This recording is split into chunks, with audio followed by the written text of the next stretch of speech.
7개월 동안 생활을 하게 되었습니다. 그래서 리브와 신부님이 르그레이즈와 신부님에게 보낸 편지를 이렇게 보면은 참사회의를 통해서 신학생들을 롤론보이로 보내기로 결정을 했고 7시간의 항해 끝에 롤론보이에 도착할 수 있었다고 합니다. 그런데 여기 보면은 이렇게 나와 있어요. 우리는 잘 지내고 있는데 안드레아를 제외하면 모두 건강합니다. 사실 김대건 신부님이 건강이 별로 좋지 못했던 것 같아요. 그래서 그런 기록이 많은데요. 특히 이 시기에 좀 많이 아프셨던 것 같아요. 그래서 안드레아는 자주 복통과 두통과 요통을 앓습니다.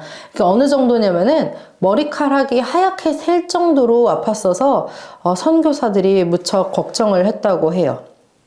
필리핀에서는 약 7개월가량 피신해 있었는데요. 그 후에 11월 중순이 되어서 마카오로 돌아올 수가 있었습니다. 마카오로 돌아와서도 신학 공부를 1842년 2월까지 계속 이어갔는데요. 이 신학생들은 교리와 철학, 신학을 집중적으로 공부를 하게 되었습니다. 그리고 베르네 신부님, 메스트르 신부님, 그리고 페레올 신부님이 모두 마카오에 도착을 하시게 되었어요. 조선으로 향하게 되는 신부님들이죠. 이분들이 조선으로 가기 전까지 마카오에 있는 동안에는 김대건과 최양업 신학생을 교육했다고 합니다. 또 당신들이 조선으로 가게 될 것이기 때문에 조선의 희망인 이 두 신학생에 대해서 굉장히 애틋했을 것 같아요. 우리 신학생들은 이제 선교사들에게 철학, 신학, 인문학, 지리학, 많은 서양 학문을 공부할 수가 있었는데요. 때문에 신학생들은 넓게 펼쳐질 수 있었던 그 세계관, 그리고 그리스도교 신앙을 기반으로 서양 문화, 서양에 대해서 이해를 할 수가 있었습니다. 이 조선이라는 이 작은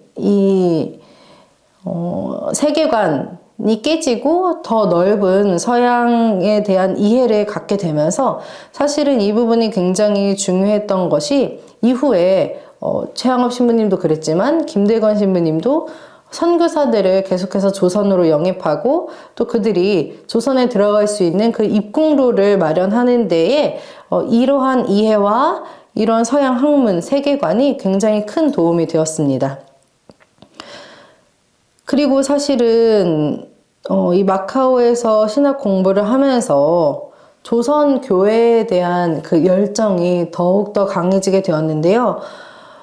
1839년에는 우리가 기예박해가 있었죠. 기예박해 때에는 최양업 신부님의 부모님이 다 순교를 하셨고 김대건 신부님의 아버지 김재준 이냐시오가 순교하고 모친인 고 우르슬라는 이렇게 유리걸식하며 돌아다니게 되었습니다. 이러한 조선의 박해 소식 그리고 부모님의 순교 이러한 소식들은 두 신학생이 더욱더 간절하게 신학 공부를 하고 또 열정적으로 그 모든 것을 받아들일 수 있는 그런 시간들이 되었습니다. 그리고 우리 신학생들이 이렇게 마카오에서 공부를 하면서 굉장히 많은 경험, 새로운 시도와 기회를 얻을 수가 있었는데요.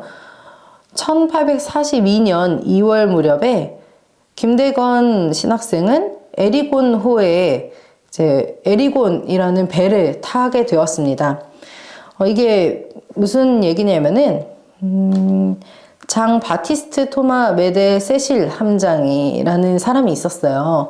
근데 이 사람이 이제 극동조사 임무를 받게 되어서 조선 원정을 계획하고 있었는데 그렇기 때문에 조선에 대한 정보 그리고 조선어의 그 통역이 필요했습니다.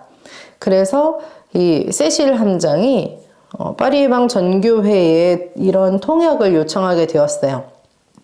그래서 조선으로 가서 그 나라 왕에게 다른 나라들을 제외하고 프랑스하고만 교역하는 조건에서 중국과 일본으로부터 독립하게 해주겠다는 것을 제안하겠다고 이렇게 이야기를 했습니다. 그렇게 하면서 세실 함장은 이 일을 위해서 조선 학생 중 한 명을 통역으로 함께 가게 해달라라는 요청을 하게 되었죠. 그래서 이러한 요청을 통해서, 이 선교사들은 이거를 굉장히 좋은 기회라고 생각을 했어요.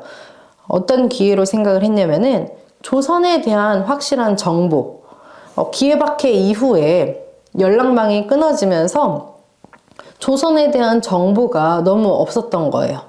그래서 조선에 관한 확실한 정보와 그리고 이 기회를 통해서 극동 대표부와 연락망이 다시 생성될 수 있기를 바라는 것. 그리고 조선 교회를 우리가 가기 위해서 그런 입국로를 마련할 수 있는 그런 좋은 기회라고 생각을 했고, 그래서 이 통역 요청을 흔쾌히 받아들였습니다. 그렇게 해서 파견한 것은 메스트르 신부님과 김대건 신학생이었어요. 영화 탄생 보셨나요? 거기에 김대건 신학생이 에리곤호를 타고 그 항해를 하면서 굉장히 많은 것을 배우고 견문을 넓혀가는 것을 영화에서 확인할 수가 있죠. 말 그대로 에리곤호에 탄 김대건 신학생은 이 지도를 보는 것, 나침반을 보는 것, 그 여러 가지 이제 이 시야가 많이 넓어질 수가 있게 되었습니다. 그리고 조선에 갈 수 있겠다라는 그런 희망을 갖게 되었는데요. 그런데 이 에리곤호에 승선을 한 2월부터 시간이 지날수록 이 조선에 대한 희망이 점점점 사라지게 되었습니다. 이 김대건 신부님의 서한을 이렇게 보면은 1842년 2월 28일 마닐라, 그러니까 마카오에서 에리곤호를 타고 필리핀 마닐라를 먼저 경유를 했는데요. 이때에 김대건 신학생은 이 여행이 비록 험난한 줄 알지라도 하느님께서 우리를 무사히 지켜주실 것을 희망하고 있습니다. 라고 하면서 이 여행에 대한 걱정도 두려움도 있지만 하느님께 의탁하면서 이 조선으로 갈 희망을 계속 붙잡고 있었어요. 그런데 이 에리곤호가 마닐라를 거쳐서 대만, 주산, 그리고 또다시 북상을 하면서 7월 초에 오송에 도착하게 되었는데요. 그 후에 에리곤호의 이 일정이 변경이 되면서 조선에 가는 것은 이제 중지가 되고 필리핀 마닐라로 다시 회항을 하게 되었습니다. 그래서 1842년 9월 김대건의 서한을 보면은 세실 함장이 약속한 대로 우리는 에리곤호로 조선으로 갈 것을 늘 기대하고 있었습니다. 그런데 지금은 상황이 아주 많이 변하여 조선으로 갈 가망은 거의 없어졌습니다. 이렇게 말을 하고 있어요. 세실 함장이 처음 말했던 것처럼 이 여행이 조선으로 향하지는 않았던 거죠. 이 김대건이 에리곤호를 언제부터 언제까지 탑승했는가 보면은 2월 15일에 탑승을 해서 9월 11일에 하선을 합니다. 그런데 실제적으로 배를 타고 항해한 기간은 26박 27일밖에 되지 않았어요. 오히려 마닐라, 주산, 정해, 오송에 이 배가 정박해 있던 기간이 6개월 가량 되었습니다. 그 이유는 이제 1842년 5월 11일부터 양자강을 따라 오송에 도착한 뒤부터 8월 29일 남경조약이 체결될 때까지 아편전쟁이 있었기 때문이에요. 그래서 이동을 하기보다도 정박하는 기간이 더 길었고, 하필이면 오송에 도착했을 때가 영국군이 상해를 함락한 4일 뒤에 도착을 해가지고 이 오송 전투의 참상을 목격하게 되었어요. 그래서 김대건은 이 아편 전쟁을 직접 눈으로 목격을 하면서 그의 서한을 보면은 전쟁으로도 파괴되고 강도들의 습격으로도 약탈당해 폐허가 된 시가지라는 표현이 있고, 또 사방에서 악취가 났다고 이 전쟁의 참상을 표현하고 있었습니다. 그래서 여기 보면은 8월 29일 남경조약이 체결될 때까지 있었던 아편 전쟁에 김대건 신부님 바로 그 역사적인 장소에 계셨는데요. 바로 남경조약에 참관을 할 수가 있었습니다. 사실은 남경조약에 참관할 그런 일정은 없었어요. 그런데 이 세실 함장의 통역관으로 따라가서 남경조약에 들어갈 수가 있었습니다. 그래서 1842년 12월 르그레즈워 신부에게 보낸 편지를 보면은 이제 세실 함장이 남경 시내를 구경하기를 원해서 이제 따라 나섰는데 메스트르 신부님은 에리곤호에 그대로 계셨다고 해요. 그런데 이 도보로 시가지를 걸어다니며 구경을 했는데 이 폐하가 된 시가지 너무나 악취도 나고 보기가 좋지 않았던 거죠. 그런데 남경 시가는 파괴되지 않았고 영국인과 중국인들이 강화 조약을 맺던 중이었다. 그래서 남경 조약을 실제로 눈으로 보셨던 것을 이렇게 편지에서도 확인할 수가 있었습니다.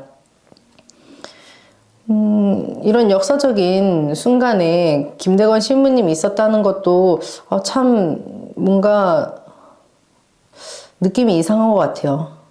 물론 여기서 어떤 역할을 한 건 아니지만 이러한 어떤 김대건이라는 인물이 겪는 여러 가지 상황들이 김대건의 이 세계관, 보는 시선 이런 것들을 굉장히 모험적이고 도전적이고 그리고 더 굳건하게 키워주지 않았나라는 생각이 듭니다.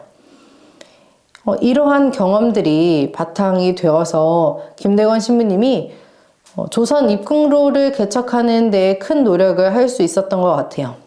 에리곤호에서 9월 11일에 하선한 후에는 남경으로 가서 남경 교구장 배시주교의 도움을 받아 이제 요동으로 향하게 되었습니다. 그런데 당시 같은 시기에 파보리트호라는 배에 타고 있던 브리니에르 신부님과 최영업 신학생을 오송에서 만날 수가 있었는데 이때부터 이제 같이 이동을 하게 되었어요.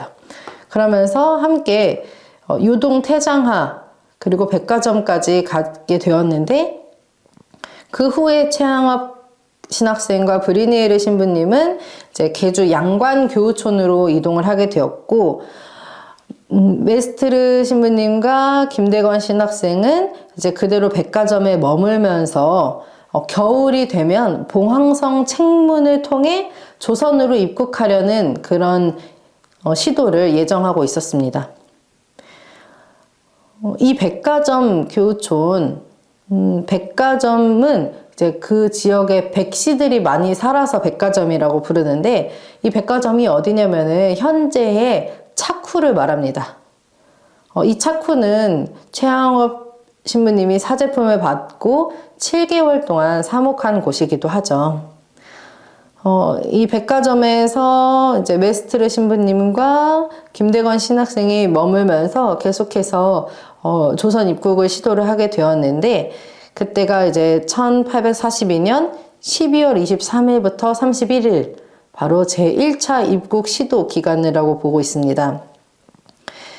이제 김대건 신학생이 책문으로 향하게 되었어요. 책문으로 가서 이게 밀사를 만나기 위해서 가게 되었는데 그곳에서 조선 밀사, 당시 밀사가 누구였냐면은 김 프란치스코였습니다. 책문에 가서 이렇게 보면서 이렇게 천주교 신자인가를 이렇게 눈으로 계속 살피면서 또 만나게 되었는데요. 그에게서 기예박해에 대한 소식을 듣게 되었습니다.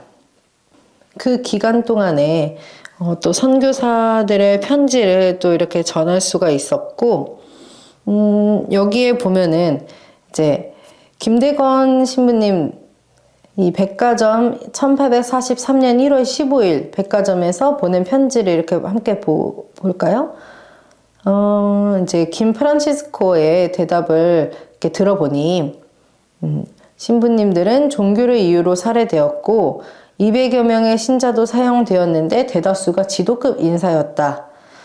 저의 형제 토마스의 부모도 살해되었는데 부치는 곤장으로, 모치는 칼을 받아 순교화관을 받았다고 합니다.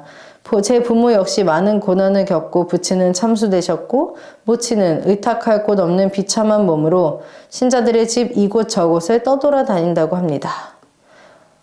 그리고 주교님은 또 신부님 두 분도 자수하지 않으면 전멸될 것이란 말을 듣고 이제 같이 서울로 가서 순교하셨다라는 그런 소식을 들었던 것을 이렇게 서한으로 전하고 있습니다.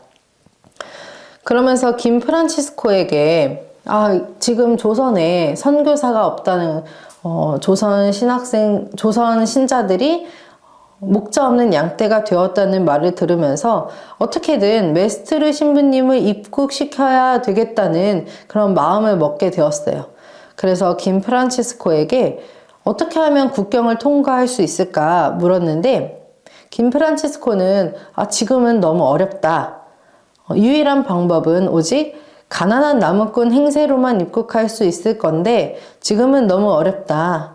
그래서 이때 약속한 것은 동지사가 귀국하는 내년 2월에 봉황성 책문에서 만날 수 있으면 다시 만나자라는 그런 약속을 하고 작별을 하게 되었습니다.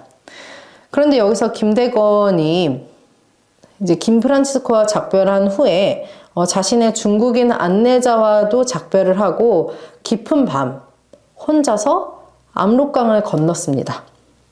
압록강만 건너면 의주가 보인다고는 하는데 너무나 어둡고 또 겨울이잖아요. 이 최저 영하 30도까지 떨어진다는 그런 강바람은 너무나 매섭고 날카로웠다고 해요. 또 책문에서 의주 변문까지는 60km 정도 되는 무인지대로 당시에는 또 이 들짐승, 산짐승들의 먹잇감이 되기 쉬웠다고 합니다. 이런 위험이 있는데도 불구하고 김대건은 의주로 강행을 했어요. 그렇게 압록강을 건너서 국경 의주 변문을 지나게 되었는데요. 이 문을 김대건은 통행증이 없잖아요. 그래서 어떻게 문을 넘어갔는가 하면 이러한 기록이 있습니다. 좀 몸집이 큰 소들 사이로 숨어가지고 이제 성문 가까이 간 다음에 먼저 조사받은 사람이 떠나기 시작할 때 잽싸게 그 뒤에 붙었다고 해요.